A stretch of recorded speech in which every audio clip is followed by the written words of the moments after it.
gather sila. At hindi rin mawala sa aming kasaysayan ng mga kabataan na umaattend ng Youth Council. Kaya gusto nyo bang maging makulay ang buhay ng mga kabataan na pagtanda nila ay meron silang lilingunin na naging maganda yung aming buhay kabataan? Hindi ako nakaupo lang nakatingin sa cellphone. Ginugol lahat yung aking oras na nakatingin sa cellphone. Kaya, bata ako, yun lang ginawa ko. Pero kapag umatin sila sa Youth Council, meron pong darating na Youth Council sa November 1, 2, and 3. Meron pong registration na 800. Doon po sila sa magandang resort. At yung kanilang pagkain din sa 3 araw, kasama na po dun sa 800. Kaya mura na po yun. Kung magpupunta kayo sa mga pasyalan, ay hindi lang 800 ang magagastos nyo. Kaya, tapos meron pang pamasahe na 3,000, balikan. Mag-iisip tayo na ang laki naman ng pera na gagastusin. Pero, sa kaharian ng langit, hindi sayang yon. Ito ay pakinabang at magiging exciting, adventurous ang buhay ng mga kabataan.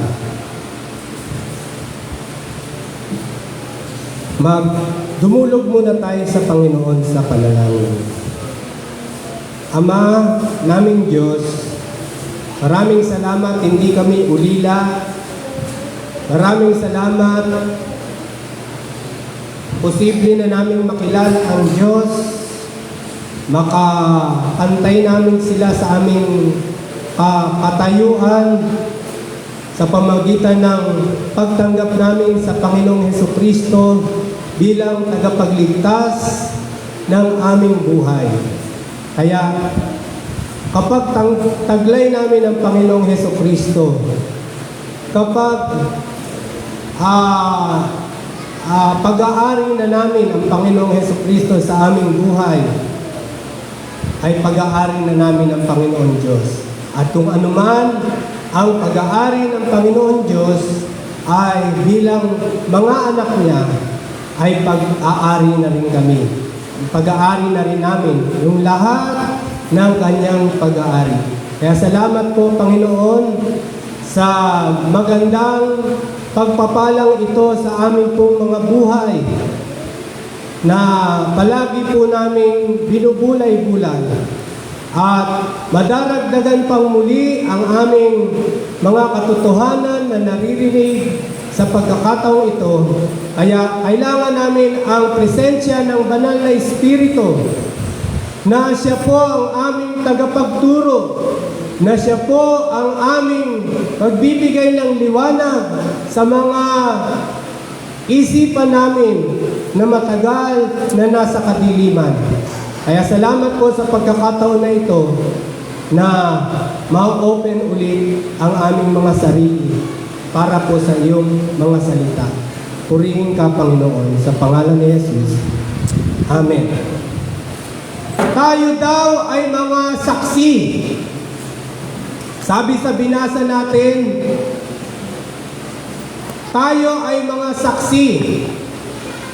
Ano ba yung mga saksi? Sila yung nakakita ng isang katotohanan. Sila ang magte-testify. Sabi kanina, you will be witnesses. Kaya minsan kahit mahirap yung kanta, ay pinipilit natin na maaral yung kanta dahil tayo ang mga saksi. Alam niyo ba yon? Sa loob ng korte, ini-imagine natin na yung mga nagte-testify doon, nagsasalita sila ng pawang katotohanan lamang. at mga anak, mga nanay, mga kabataan, tayo po ang mga saksi. Ang maganda po doon na binigyan tayo ng katungkulan o responsibilidad na maging saksi.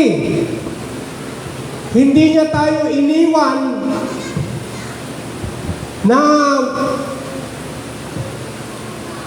hindi natin alam ang ating gagawin, kundi sabi niya, you will receive the Holy Spirit. Nakita niyo po doon, and you will receive power sa ating pagtayo bilang mga saksi. Meron tayong taglay. Alam niyo ba yung power dyan? Yan, ang kahulugan niyan ay dynamite. Yung nasa salitang dunamis. Kapag magse-search kayo sa Google, ano ba yung dunamis? Sa yung original word ng power sa Acts 1:8. At ang root word ng dunamis, ito yung sumasabog na dinamita. Kaya taglay natin ang dinamita kapag tayo po ay nagiging saksi sa paligid natin. Kaya yung role po natin, magpatuloy po tayo. Huwag tayong aayaw. Sabi ni Freddy Aguilar, ang umaayaw, hindi nagwawagi. At ang mga nagwawagi ay hindi umaayaw. Sabi po ni Freddy Aguilar yan. Kaya, ang ating pong pag-uusapan ngayon, yung ating patuloy na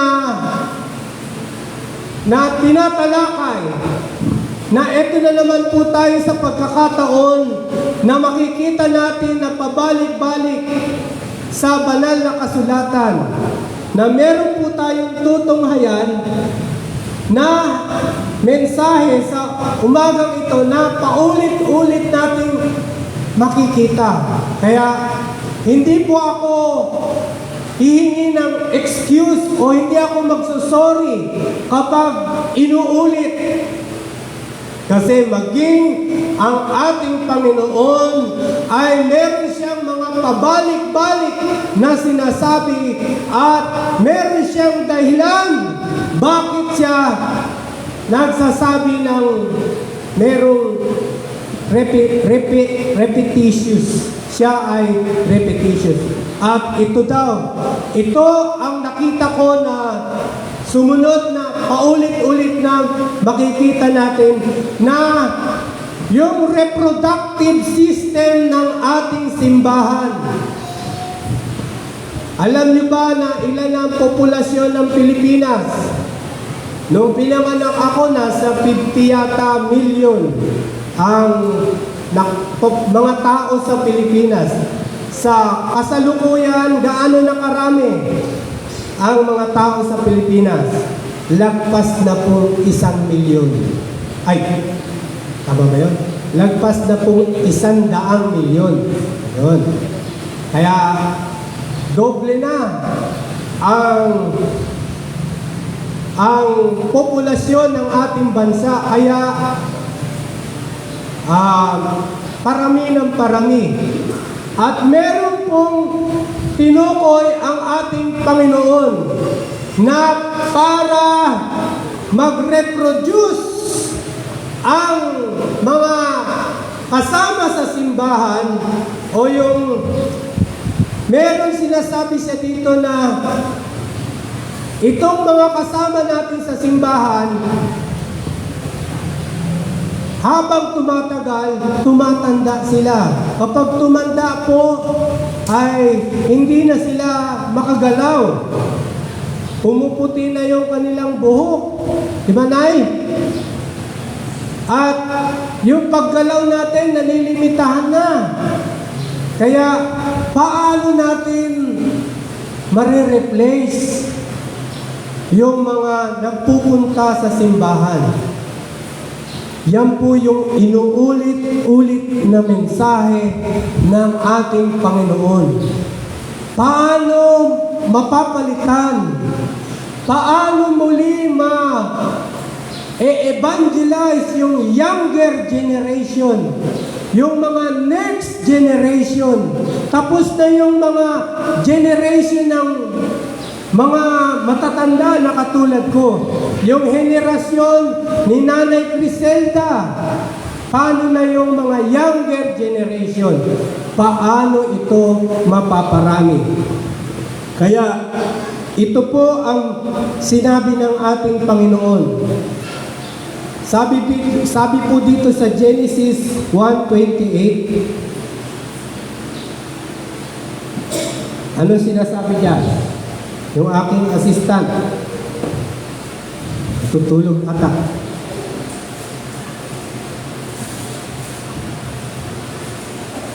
Makikita na kagad natin sa umpisa yung reproductive system.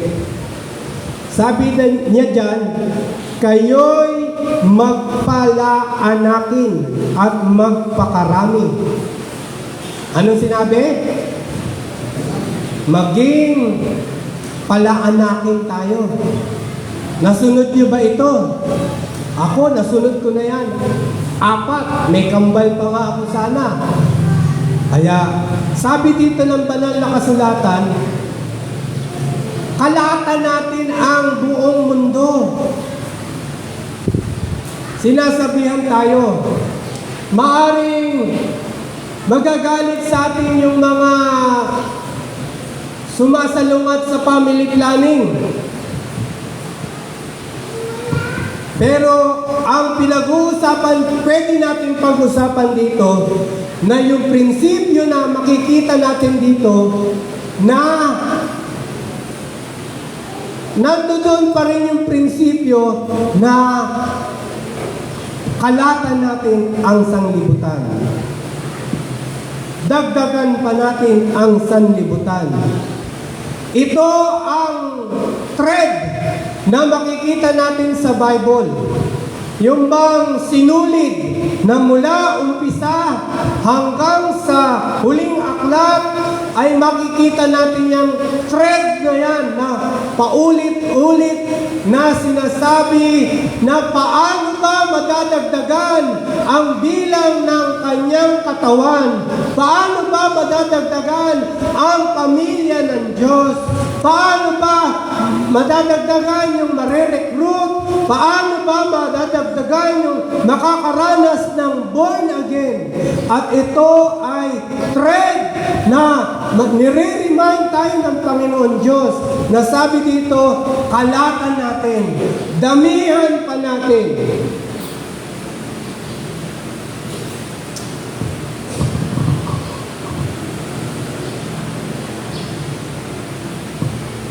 Sa Biblia po, kalimitan po ng mga bulaang turo ay hindi po nila tinatignan yung kabuuan ng Biblia.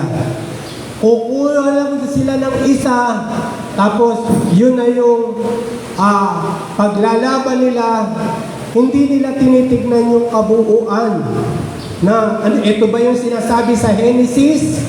Ito rin ba yung sinasabi sa Pahayag? Kaya marami pong mga nagtuturo na bulaan, hindi po makikita o yung bang ina-affirm sa ibang katotohanan. Dapat kung ano yung katotohanan na nakita natin, tao si Jesus. Dapat mula Genesis, patutunayan ito na si Jesus ay hindi Diyos. Nakita natin na siya ay tao lang, tapos yun lang yung ating pinaglalaban. Pero ito ba ay sinusuportahan ng lahat ng bahagi ng Biblia? Kaya nagkakaroon po ng bulaang propeta, bulaang katuruan, kung hindi nila binabalanse. Hindi nila tinitimbang yung katotohanan na discover nila. Susuportahan ba ito ng ibang bahagi ng Biblia? Kung hindi ito sinusuportahan ng ibang Biblia, bahagi ng Biblia, ito ay marahil maling katuruan. Kaya, yung sistema na tinuturo ng ating Panginoon na nasa umpisa pa lang ay pinapatunayan na ito ang dapat na sistema ng ating sa ating pagpapalago ng ating simbahan. Sa Genesis 12:1, andyan ulit makikita. Sinabi nga ng Panginoon kay Abram, nakita nyo Abram, kasi hindi niya pa naharap ang Diyos. Pagkatapos niyang maharap ang Diyos, magbabago na yung pangalan niya. Abraham na. Kaya, ang tinutukoy po na Abram dyan, si Abraham. At kinausap ng Diyos, ito yung first encounter ni Abraham. Sabi sa kanya, umalis ka sa iyong lupain. Between the lines, makikita natin na andun yung prinsipyo. Abraham, iwanan mo yung barangay mo.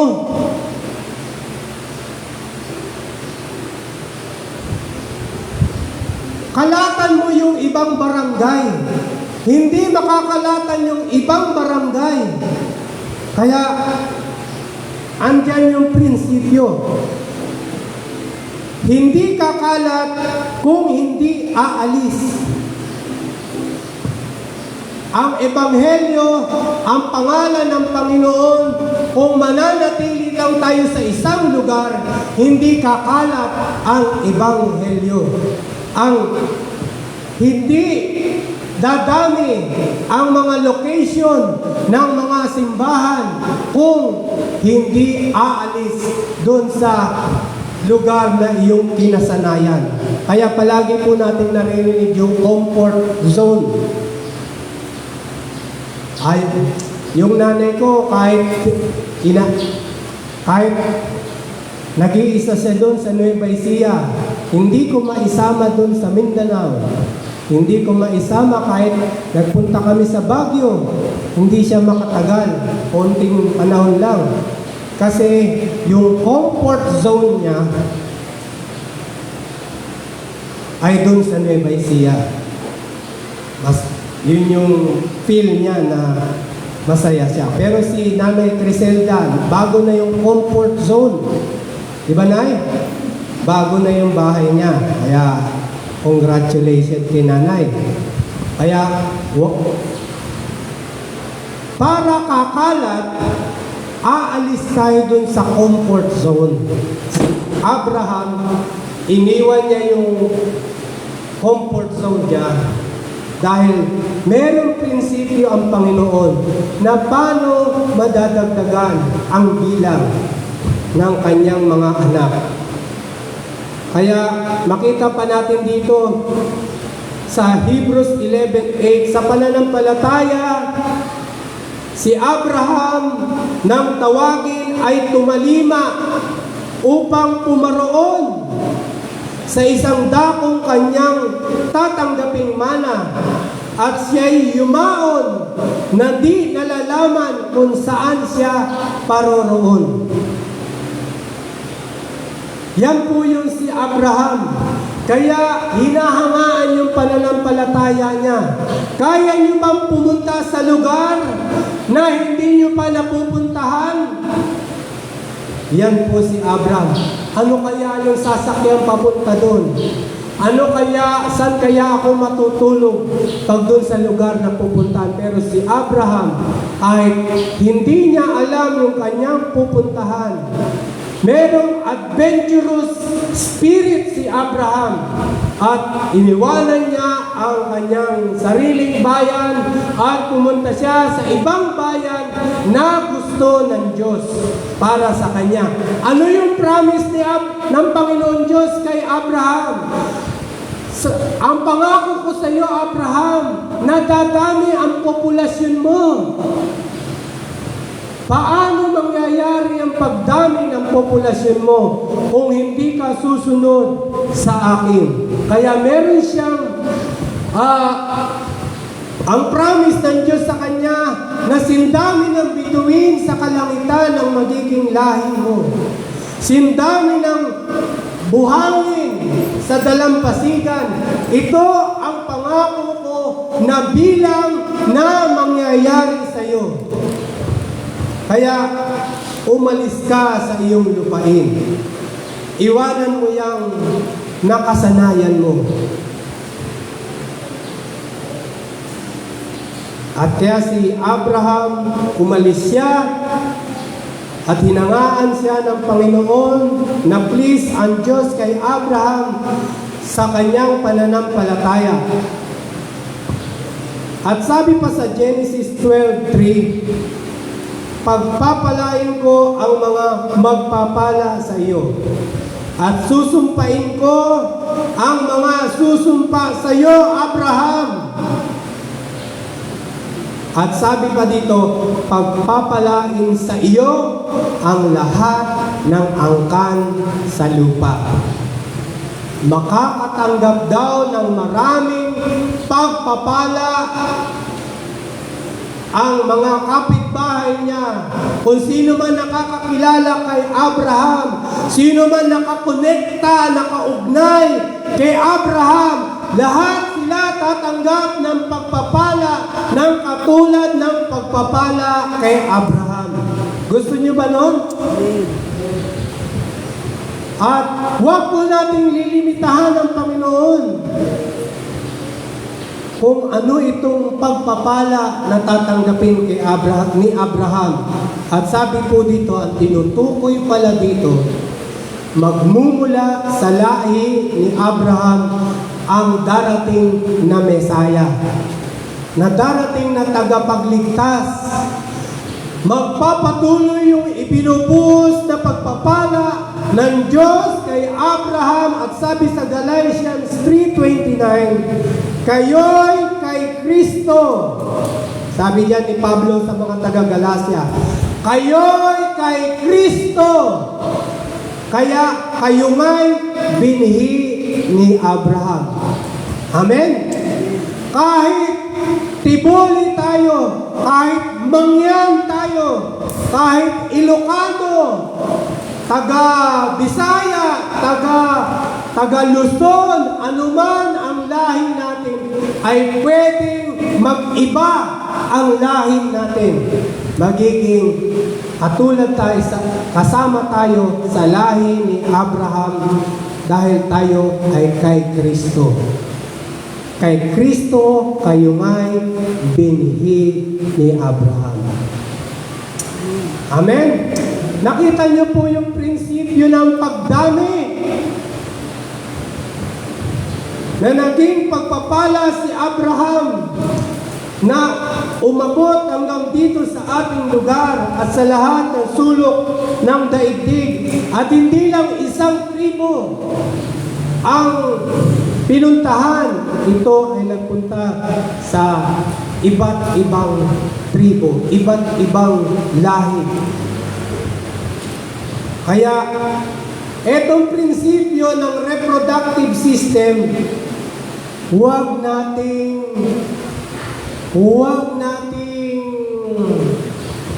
isuppress.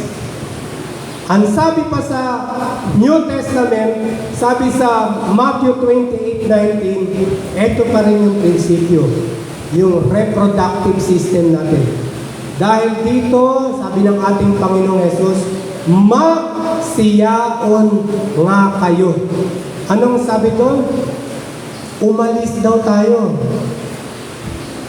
Meron po sa Bisaya, papanaw na ako. Pero sa Tagalog, mamamatay na ako. Pero ang totoo ng papanaw, aalis. Alis daw tayo. Iwanan natin. Magsiyaon tayo. Yan yung sinasabi ng Panginoong Hesus sa atin. Humayo tayo. Huwag tayong manatili sa isang lugar. Humayo tayo, palagi tayong gumalaw. Alam niyo po yung bisikleta, para matuto kayo ng bisikleta, huwag kayong mag-stay. Matutumba kayo. Kaya sinasabihan din tayo ng Panginoon na palagi tayong umabante.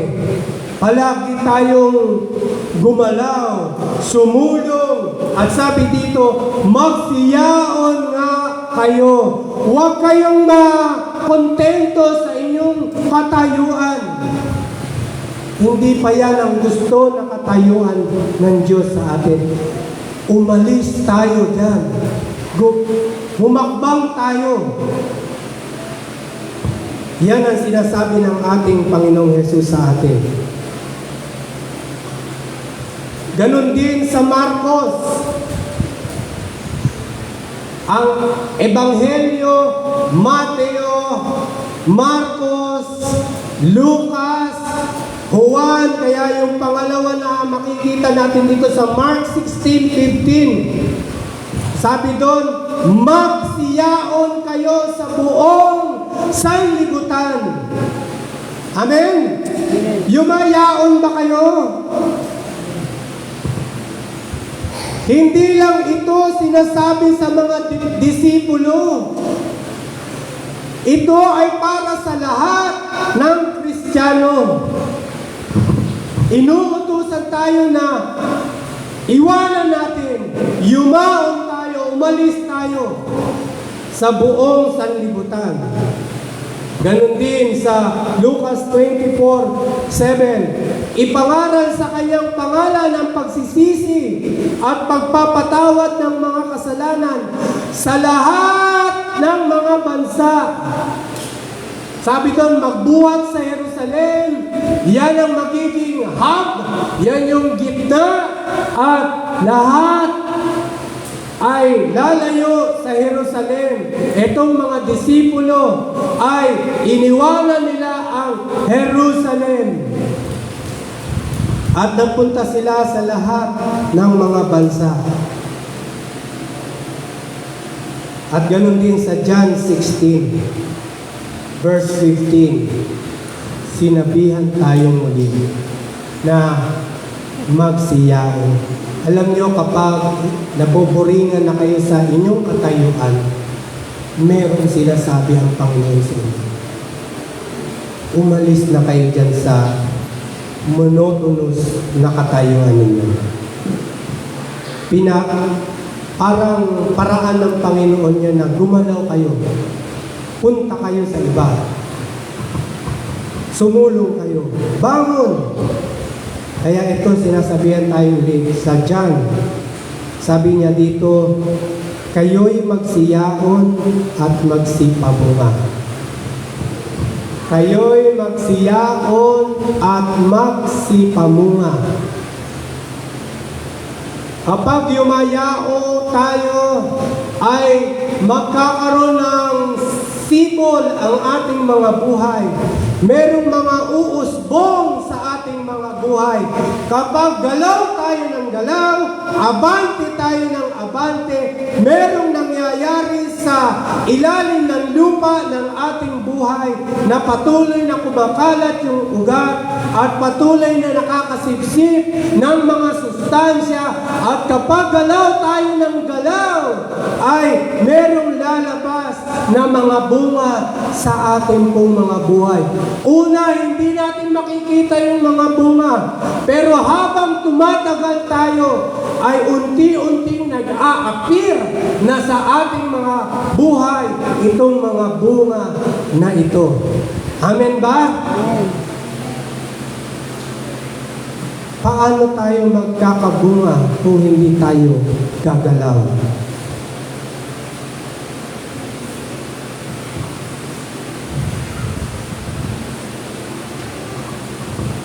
ang buong aklat ng mga gawa. Sabi nila, ito ay mga gawa ng apostol. Pero ang sabi ng ibang pastor, na ito ay gawa ng banal na Espiritu. Ito ang mga kasaysayan na hindi nanatili sa Jerusalem ang mga apostol. Lumayo sila. Nagpunta sila sa ibang lugar. Maging si Apostol Pablo, hindi lang first missionary journey, hindi lang second missionary journey, kundi third missionary journey. Labas ng labas si Apostol Pablo. Nandyan na makikita natin ang prinsipyo ng Panginoon na yung paghayo na hindi magiging healthy ang reproductive system ng ating kwerpo kapag ang mga sundalo ay wala ito sa kanilang conviction na tayo ay hahayo.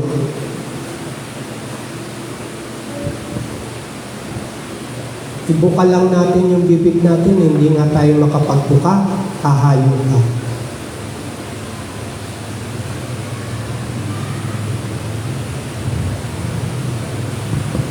Ang aklat ng mga gawa, kahit na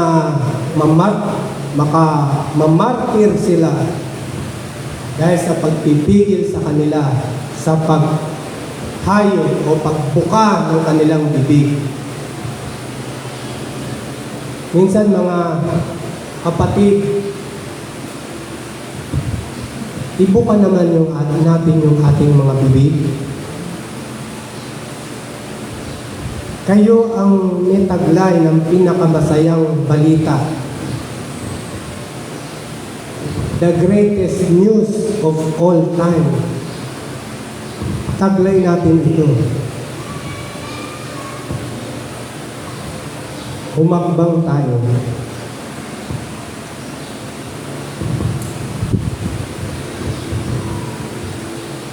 Makikita din natin sa aklat ng mga gawa,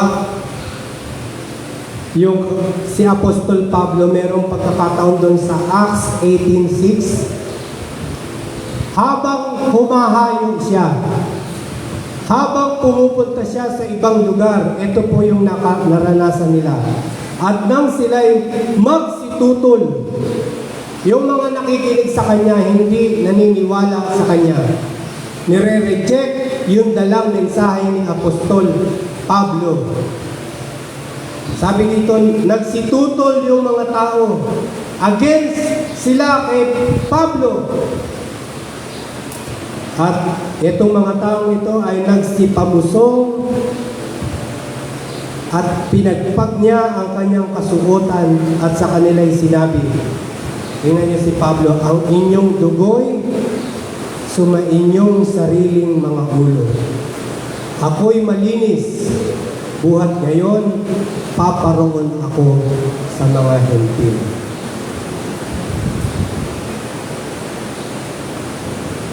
Hindi nanatili sa mga Hudyo si Apostol Pablo. Kung hindi siya pinapakinggan ng mga Hudyo, kung ini-ignore lang siya palagi, si Apostol Pablo pumunta sa ibang lugar. Pumunta siya sa mga hentil.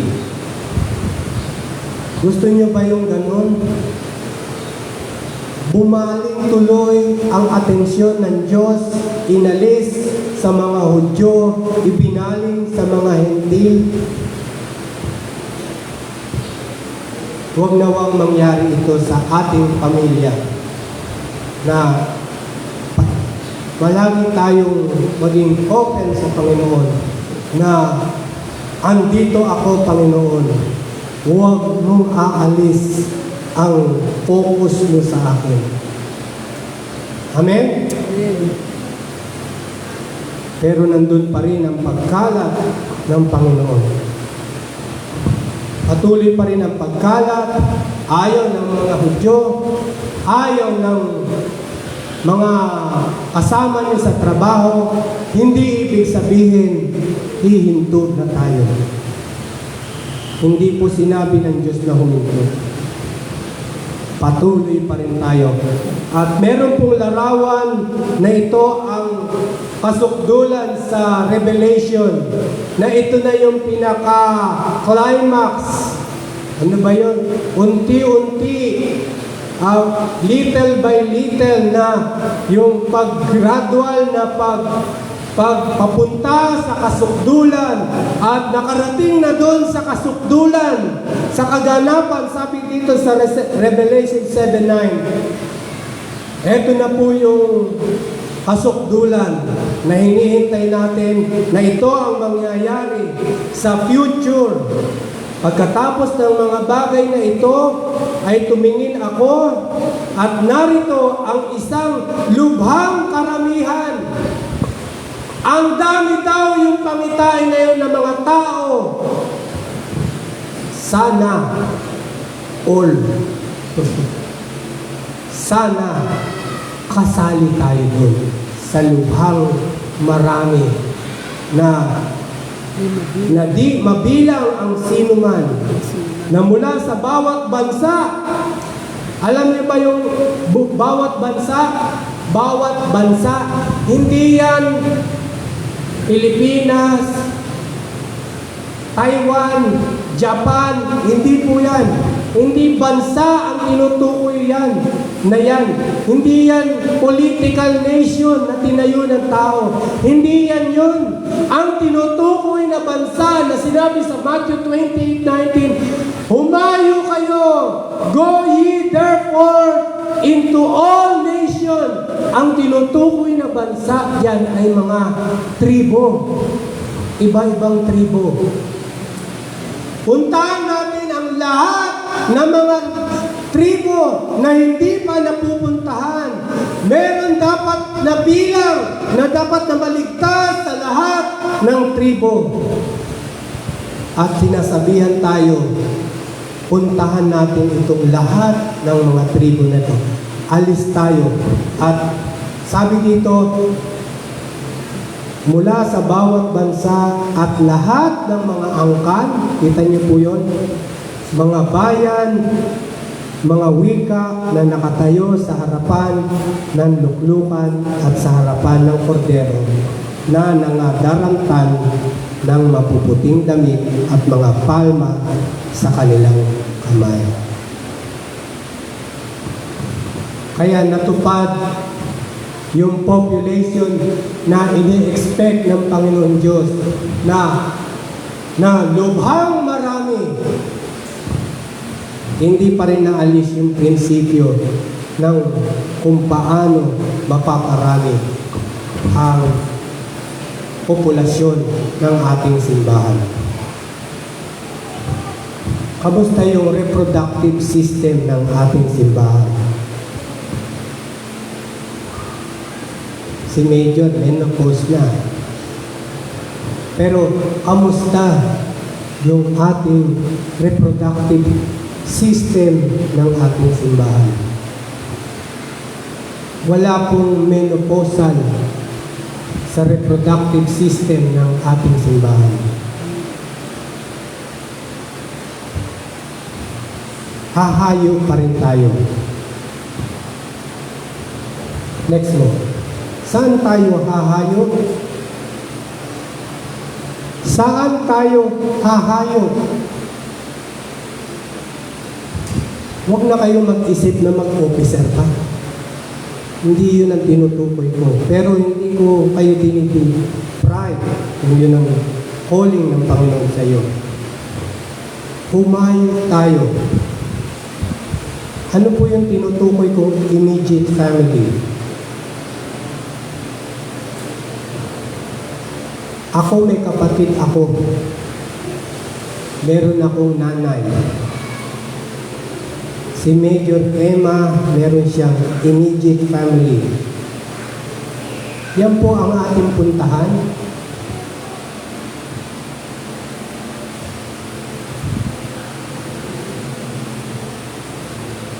Ibuka po natin yung bibig natin. Ipagsabi po natin ang pangalan ng Panginoong Hesus. Mabuti pa yung mga masasamang tao palaging sinasabi yung OMG na hindi nila nalalaman at namumusong pa sila. Pero tayo na nasa panig ng tama, ipagsabi natin ang pangalan ng Panginoong Hesus. Sa immediate family natin, sumulong tayo. Gumalaw tayo. Pinagpe-pray nyo ba? O kapatid ninyo? Pinagpe-pray nyo ba yung mga magulang ninyo?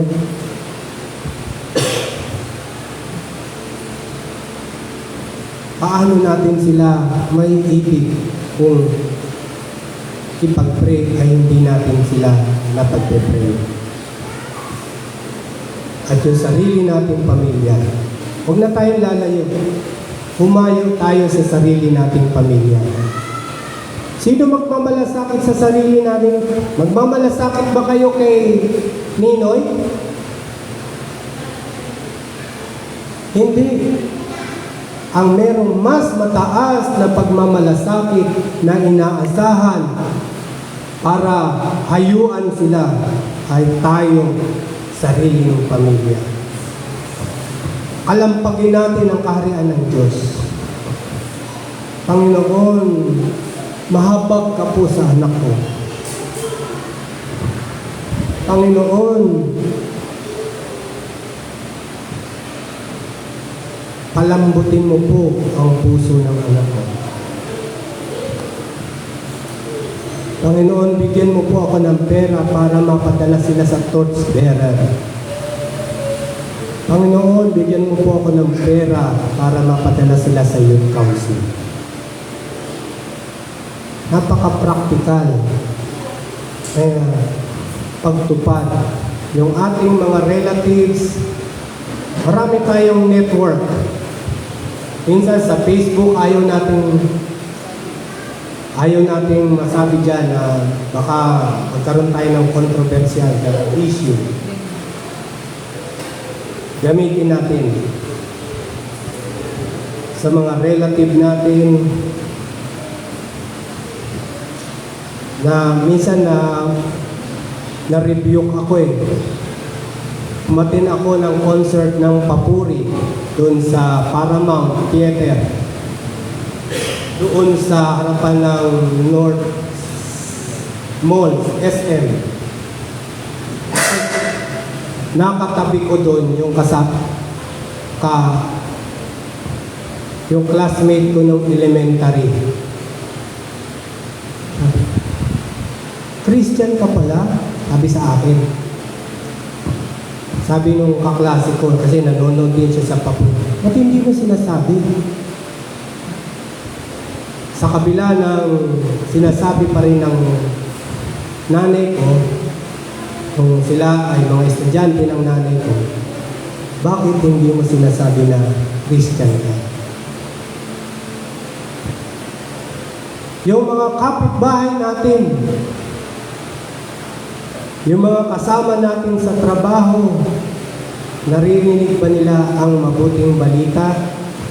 Naririnig ba nila ang amazing grace? Naririnig ba nila ang pagpapatawad? Naririnig ba nila ang puot ng Diyos na siguradong darating?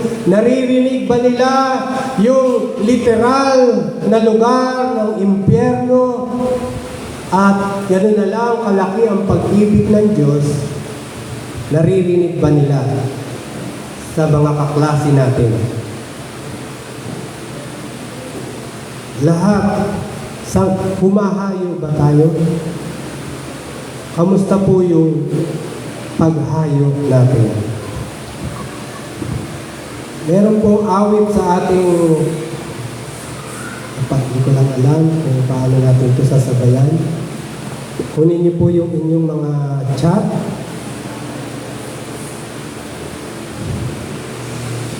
Sabayan po natin ito.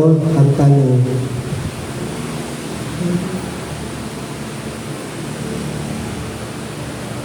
Pero sabayan natin ito sila na. Andyan po sa ating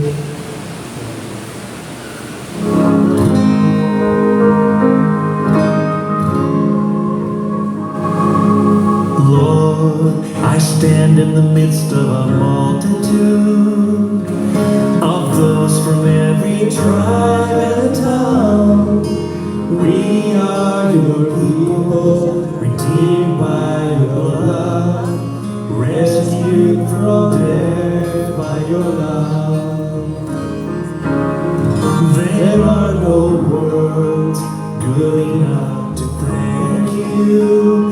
There are no words to express my praise, but I will lift up my voice and sing from my heart with all of my strength. Hallelujah, hallelujah, hallelujah to the Lamb. Hallelujah, hallelujah, by the blood of Christ we stand. Every tongue, every tribe, every people, every land, giving glory, giving honor, giving praise unto the Lamb of God. tumayo po tayong lahat. Sabayan po natin ang mayroong awit. Lord, we stand by grace in your presence, cleansed by the blood of the Lamb. We are your children, called by your name. Humbly we bow and we pray. Release your power to work in us and through us, till we are changed to be more like you. Then all the nations will see your glory revealed and Chorus po. worship you. Chorus.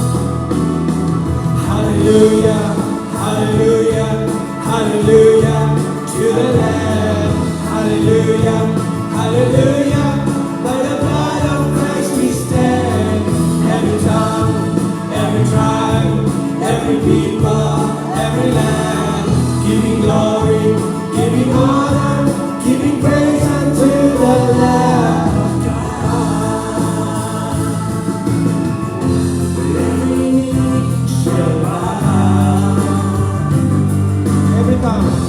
Every tongue confess that you are Lord of all.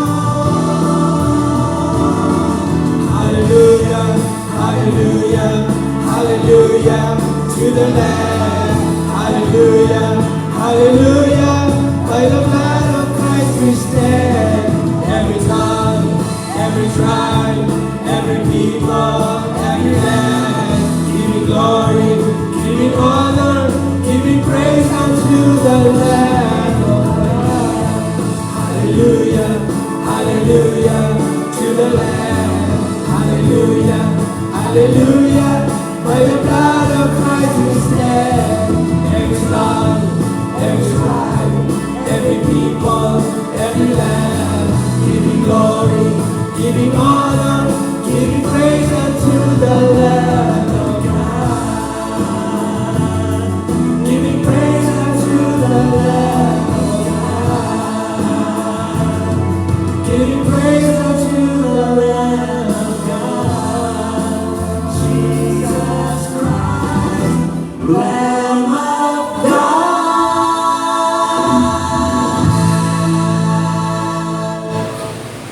Amen. Amen. Yan po ang tikim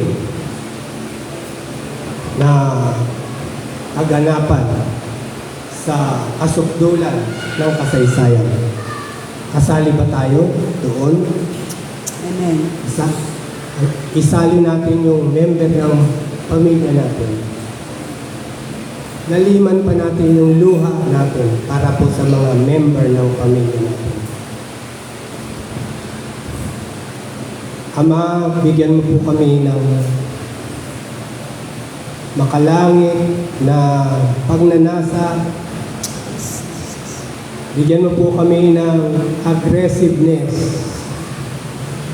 Nawa maunawaan namin ang kahalagahan nito na kaya kami gagalaw, Panginoon, kasi naiintindihan namin. Natutunan namin, Panginoon, kung ano ang daan. Natutunan namin, Panginoon, na isa lang ang pangalan na binigay sa silong ng langit. Natutunan namin, Panginoon, na ang lahat ng dila magsasabi, Panginoon, lahat ng tuhod ay luluhod sa iyong harapan. Yes, Lord Jesus. Ama, sa pagkakataong ito, Panginoon, bigyan mo kami ng conviction, ng katulad ng conviction mo, hindi ang sarili naming conviction. Bigyan mo kami ng aggressiveness, bigyan mo kami ng alab, bigay mo po yung passion sa amin na hindi kami magkukwit. Magiging consistent kami, Panginoon, sa aming aggressiveness, sa aming pagkatok, sa aming pag-pray, alang-alang sa mga immediate relatives, kasama namin sa trabaho, kasama sa school, mga sarili naming pamilya. Ito, ibigay mo po sa aming puso. Bigyan mo po kami ng burden. In Jesus' name, yan po ang aking panalangin. Yes, Lord. Gawin mo po sa iyong mga anak dito sa San Jose Core. Gawin mo po sa mga nanay, mga tatay. Gawin mo po sa mga kuya, mga ate. Gawin mo po ito, Panginoon. May your Holy Spirit work sa amin po mga puso. Yes, Lord. Marami pong nakatenga na mga kaluluwa. Marami pong mga bilang na dadaluhong sa walang hanggang kaparusahan. Yes, Lord Jesus. Ilagay mo po sa aming puso ito. Yes.